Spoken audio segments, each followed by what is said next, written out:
இது நாங்க சொல்லியதான் ஆகணும்.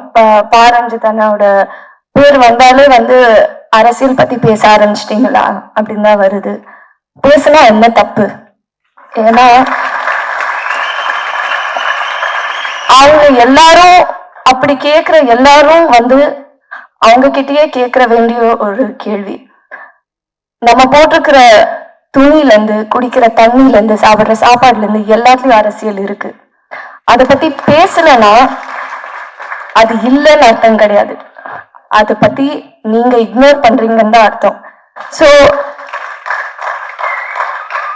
அதனால இந்த படத்துலயும் அரசியல் இருக்குங்க. நம்ம எடுக்கிற எல்லா படத்துலயும் அரசியல் இருக்குதான். நான் முதல்ல சொன்னதுதான், எப்படி அசோக் செல்வன் மேல அவர்கள் மேல எல்லாரும் பொறாமைப்பட்டமோ அதை தொடர வருவதற்காக கீர்த்தி பாண்டியன் அவர்கள் மேடைக்கு வருமாறு அன்போடு அழைக்கிறேன்.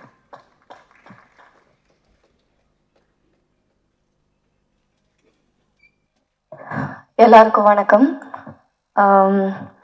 ப்ளூ ஸ்டார் படம் இதோட பயணம் எனக்கு ஜனவரி 2022 தொடங்குச்சு.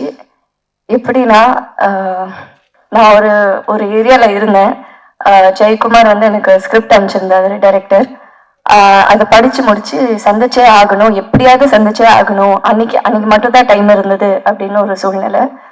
அதனால சரி எங்க சந்திக்கலாம், பக்கத்துல என்ன கடை இருக்கு, எதுவுமே ஐடியா இல்லை அங்க. ஸோ நான் என்னோட என்ஃபீல்டை எடுத்து ஜெயக்குமார் சார் நடு ரோட்ல வெயிட் பண்ணிட்டு இருந்தாரு. என்னோட பைக் எடுத்து நான் அவரை போய் பிக்கப் பண்ணி நான் 2 பேரும் ஒரு 15 நிமிஷம் பயணம், பக்கத்துல இருந்து டீ கடை, காஃபி ஷாப் ஏதாவது இருக்கா அப்படின்னு தேடி போய் உட்காந்து படத்தை பத்தி பேசணும். ஸோ அந்த ஃபர்ஸ்ட் மீட்டிங்ல அவர் கண்டினியூஸா என்கிட்ட கேட்டுட்டே இருக்கிற ஒரு விஷயம் உங்களோட கதாபாத்திரம் பிடிச்சிருந்ததா, அது உங்களுக்கு எப்படி ஃபீல் ஆச்சு அப்படின்னு தான் கேட்டுட்டு இருந்தாரு. பட் எனக்கு இந்த படத்து அந்த ஸ்கிரிப்டை படிச்சோடனே முழுசா அந்த கதை, அந்த வாழ்க்கை, அந்த வாழ்வியல், அதுல இருந்த எல்லா கதாபாத்திரம் அதுதான் ரொம்ப இம்பாக்ட் கொடுத்துச்சு. அந்த படத்துல ஸ்போர்ட்ஸ் ஒரு இம்பார்ட்டன்டான ஒரு ஃபேக்டர், கிரிக்கெட்ன்றது. இன்னைக்கு என்னன்னா, ஏதாவது ஒரு விஷயத்துல இப்போ இந்த ட்ரெய்லர் எடுத்தாலே வச்சுக்கோங்களேன், நிறைய பேர் ஃபர்ஸ்ட் சொன்னதே இது நாங்க சொல்லியதான் ஆகணும். பாரஞ்சித் அண்ணாவோட பேர் வந்தாலே அரசியல் பத்தி பேச ஆரம்பிச்சிட்டீங்களா அப்படின்னு தான் வருது. பேசுனா என்ன தப்பு? ஏன்னா அவங்க எல்லாரும் அப்படி கேட்கிற எல்லாரும் அவங்க கிட்டயே கேட்கற வேண்டிய ஒரு கேள்வி, நம்ம போட்டிருக்கிற துணில இருந்து, குடிக்கிற தண்ணில இருந்து, சாப்பிடுற சாப்பாடுல இருந்து எல்லாத்துலயும் அரசியல் இருக்கு. அதை பத்தி பேசலன்னா அது இல்லைன்னு அர்த்தம் கிடையாது. அதை பத்தி நீங்க இக்னோர் பண்றீங்கன்னு தான் அர்த்தம். சோ அதனால இந்த படத்துலயும் அரசியல் இருக்குங்க. நம்ம எடுக்கிற எல்லா படத்துலயும் அரசியல் இருக்குதான். அண்ட் ரஞ்சித் அண்ணா அவர் ப்ரொடியூஸ் பண்ற படம், அவர் டைரக்ட் பண்ற படத்துல அவர் சொல்ற விஷயங்கள் ரொம்ப முக்கியம். அந்த விதத்துல எனக்கு என்னோட வாய்ஸ் நான் இந்த படத்துல யூஸ் பண்றது ரொம்ப பெருமையா ஃபீல் பண்றேன். அண்ட் அதுக்கு ஒரு பெரிய தேங்க்ஸ் டு அதியநாத்திரை.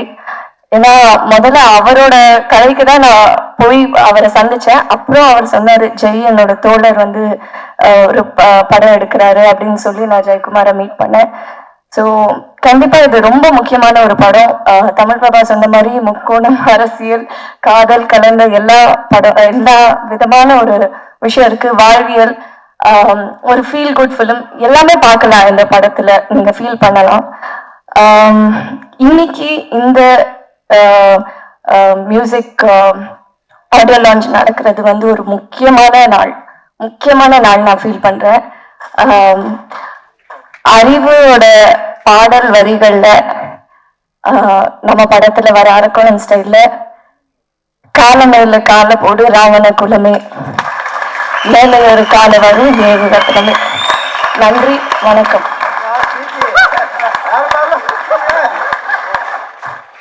நீளம் தயாரிப்பு நிறுவனத்துடைய கதாநாயகிகள் எப்போதும் தைரியமானவர்களா இருப்பாங்க.